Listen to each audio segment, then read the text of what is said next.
But anyway, I'm very willing to answer any question that you may have. I mean, a lot of stuff was left out because it really would appear that it's just not true. It's not possible. We were being evacuated in the middle of the front, for instance. The Russians on one side, the Germans on one side, we were in the middle, and I couldn't walk because I had dysentery, and as I said, I just couldn't walk. So I sat down in the mud, I think I was able, and I said to myself, I'm not moving, you go. But she couldn't want to leave me, right? And the shells were flying, and a shell fell right here on a tank and never exploded. So, I mean, why am I here? I don't know. It's very interesting to answer that question because, I mean, I remember that I said, they were all exploding everywhere. And this particular shell decided not to explode. So, everything is a question of chance. I mean, really, really chance. And, I mean, we were really lucky, but I do want to stress, people really helped us. People helped us. I mean, the reason I couldn't stay with my chauffeur because I forgot my name. And the next door neighbor asked my name. And I knew my first name, but our name was Friedman Mirsky. So when she asked me my name, I was 5 years old. So I blurted it out. Well, she went to him and she said, if you don't get rid of this dirty old Jew, I'm going to the Gestapo. So, my mother had to find another place and another place. And the reason she was able to find this place because my parents, my father particularly, had so many Polish friends who really came through. And she would call them and they would find me some other place where I would forget my name again or something. I was a complete and absolute nuisance the whole time, But it's difficult. But one of the worst things that I would say was the fact that I never was able to I was by myself for years with nothing to do. I love to play cards now, but my mother played bridge, so I used to have a piece of paper out, I don't know what kind, I used to pretend I played cards. I think that was my biggest amusement, And when the people say that they are understimulated children and so forth, I don't know, it's hard to really think about it because I didn't go to school then, and then when I went to England, I didn't speak English, and they didn't teach me anything. They were so horrible. So I didn't really speak English till I was like 14 or something, and I never participated in school properly. And eventually you kind of catch up. So I don't know why some people can and some people can't. I don't know. It's hard to say, but it has to do with motivation. It has to do with motivation. Anyway, if you have any questions, I'd be happy to answer. What prompted you to move to the U.S.? What prompted me to move here to the U.S.? To the U.S. Had nothing to do with this. My husband was working for an American company, and they gave him a huge promotion. So I had to sell my practice and go back to school here, etc., etc., etc.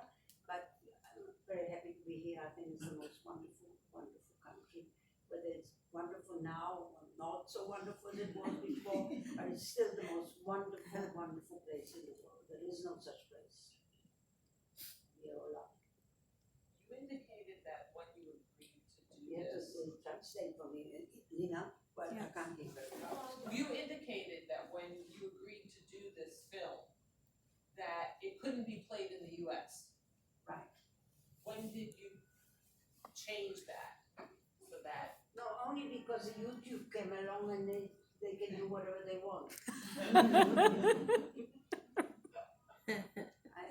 And now I don't. Now that many years later, I don't mind because but at that time I really, really didn't want people to.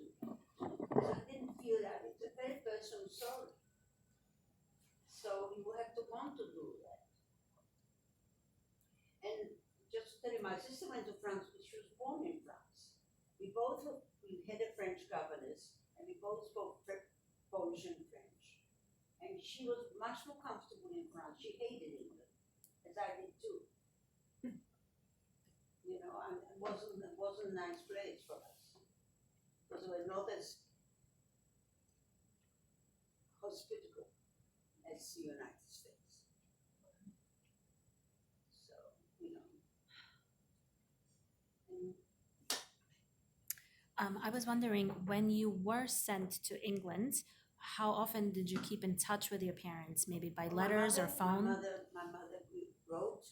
I only went to school in Poland for 6 months, so I learned to write in 6 months, you know, because I wasn't able to write or read before. But I somehow managed to communicate, and whenever she was able to, she would call. So I always had the feeling that my mother was unbelievably clever. My parents did not get on like they showed it in the film. My parents, there was a constant war, so, you know, but my mother stayed in Poland with him because she was afraid to look at life and not have money. And I don't know, but it was a terrible sacrifice. Terrible. Where did you find the motivation? You said that a lot of it has to do with who Me? succeeds. Yeah, where did you? I think I found the motivation from my father.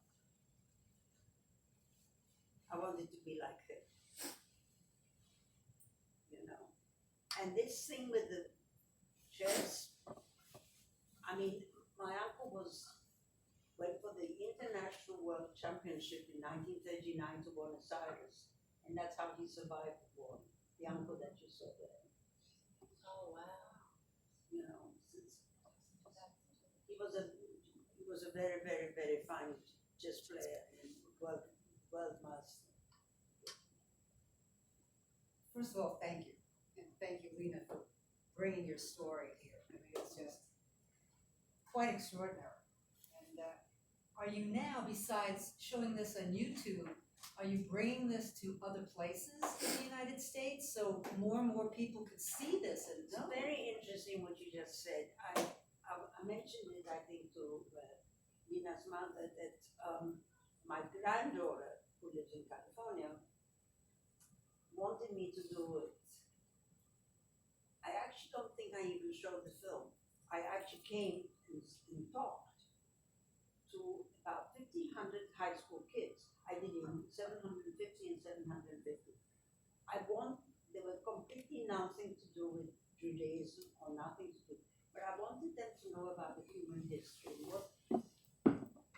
who we are as a people. And I felt it was really worthwhile.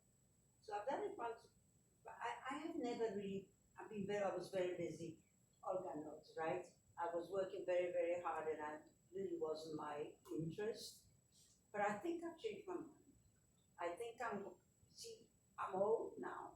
And so we don't know how much longer I'm going to be. And when I go, there won't be anybody who really will remember anything. So I think I have an obligation. Because we as Jews, I mean, we have these people in the Democratic Party who are very anti-Semitic.